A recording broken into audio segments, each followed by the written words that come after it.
ঢাকা বিশ্ববিদ্যালয়ের নারী শিক্ষার্থীদের জন্য স্যানিটারি ন্যাপকিন ও ভেন্ডিং মেশিন স্থাপন করেছে বাংলাদেশ ইসলামী ছাত্র শিবির।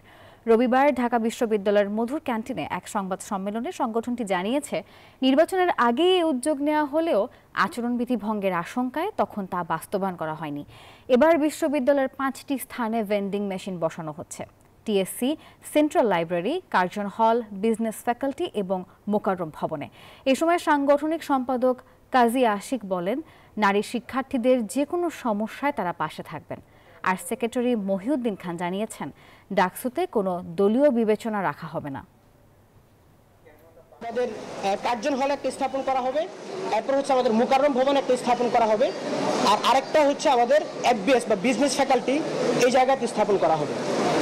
এই টোটাল উদ্যোগের আমাদের একটা প্রধান জায়গা হচ্ছে যে আমরা ছাত্র শিবির সবসময় শিক্ষার্থীদের কল্যাণে কাজ করে যাচ্ছে। শিক্ষার্থীরা যে প্রবলেমগুলো ফেস করছে সেই প্রবলেমগুলো আইডেন্টিফাই করে সেই জায়গাগুলো নিয়ে কাজ করার চেষ্টা করেছি। এবার